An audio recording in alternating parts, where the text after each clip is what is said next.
Imagine करो एक ऐसी दुनिया जहां एक दिन अचानक लोगों के सरों के ऊपर लाल धागे दिखने लगते हैं।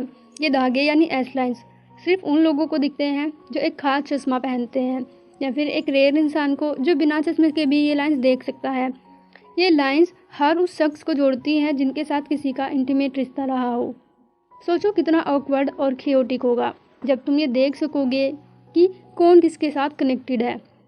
ये लाइन्स प्राइवेसी को एकदम नेकेड कर देती हैं और एक लोगों को छुपे राज, शर्म और सामाजिक दर्द एकदम से सामने आ जाते हैं। इस दुनिया में एक चश्मा होता है जो इन रेड लाइन्स को दिखाता है, और जब ये चश्मा ब्लैक मार्केट में बिकने लगता है तब तो पूरा समाज ही हिल जाता है।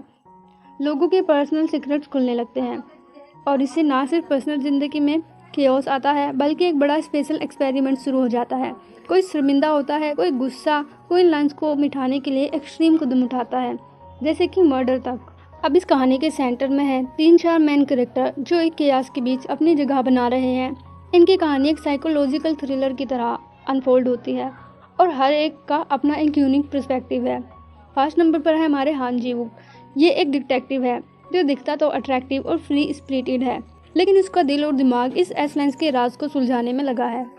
जी-वूक एक ऐसा शख्स है जो सच्चाई के पीछे भागता है, और जब ये मिस्टीरियस लाल लाइन्स दिखना शुरू होती हैं तो इनका ओरिजिन और इसके पीछे के राज ढूंढने के मिशन पर निकल पड़ता है।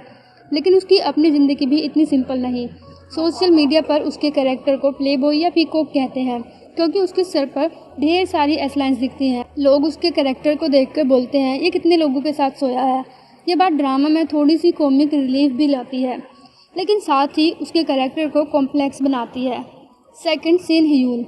ह्यून एक हाई स्कूल स्टूडेंट है जो कहानी का सबसे यूनिक कैरेक्टर है। वो एक ऐसी लड़की है जो जन्म से ही इन एस लाइन्स को देख सकती है बिना किसी चश्मे के।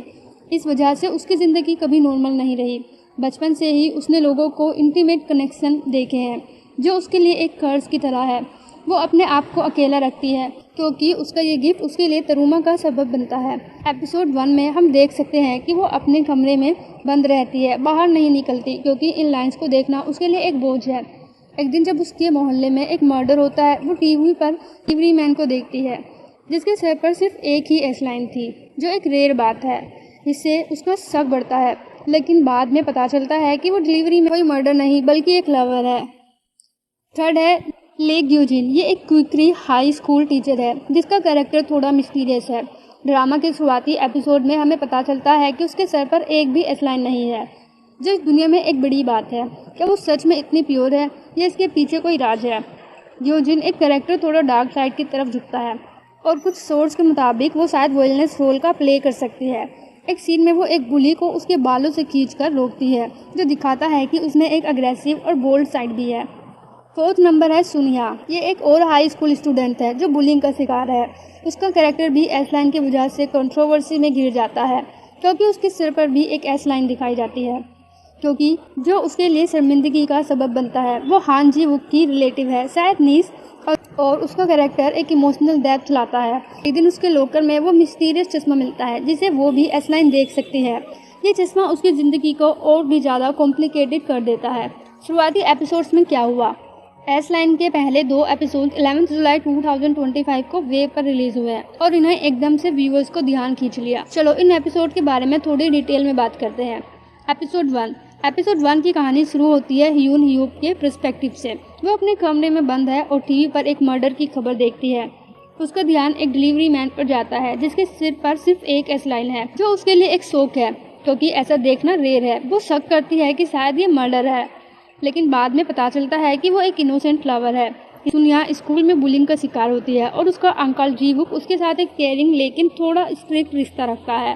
एपिसोड के एंड में ह्यून को एक मैसेज मिलता है जिसको ये कहता है कि वो भी एस लाइन्स देख सकता है और उसे आर्क स्कूल में मिलने के लिए बुलाता है। देन एपिसोड 2 ये एपिसोड थोड़ी टाइम जंप के साथ शुरू होता है। ह्यून अब आर्क हाई स्कूल में एक नई स्टूडेंट है। सिन्यू के स्कूल में बुलिंग कंटिन्यू होती है, लेकिन इस बार टीचर ग्योनजिन उसकी मदद करती है। सुनियो को अपने लॉकर में वो मिस्टीरियस चश्मा मिलता है। जब वो उस चश्मे को पहनती है तो उसके सर पर एक एस लाइन दिखती है, जो उसके लिए एक शौक है। ह्यून और जी-वूक की कहानी अब एक दूसरे से जुड़ने लगती है जब वो दोनों इस चश्मे और एस लाइन्स के राज को सुलझाने के लिए टीम अप करते हैं। Diamond social commentary. S line सिर्फ एक थ्रिलर नहीं है, ये एक सोशल कमेंट्री भी है। ये ड्रामा प्राइवेसी, सेम और सामाजिक जजमेंट सबसे बड़े डैम्स को एक्सप्लोर करता है। सोचो अगर तुम्हारे सारे पर्सनल सीक्रेट्स दुनिया के सामने आ जाएं तो क्या होगा। ये ड्रामा यही सवाल उठाता है। एक तरफ लोग इन एयरलाइंस को देखकर दूसरों को जज करते हैं और दूसरी तरफ कुछ लोग इन्हें मेंटेन करने के लिए मर्डर कर देते हैं। ये दिखाता है कि इंसान अपनी प्राइवेसी और रेप्यूटेशन के लिए कहाँ तक जा सकता है। ड्रामा इस बात पर भी फोकस करता है कि कैसे एक फैंटास्टिकल कॉन्सेप्ट असल में इंसान के इमोशन और बिहेवियर को दिखाता है। जैसे ह्यूग का ट्रूमा उसका आइसोलेशन का कारण है और जी-वुक को प्लेबॉय इमेज उसका डिटेक्टिव स्किल के साथ कॉन्ट्रास्ट बनाता है। Thank you.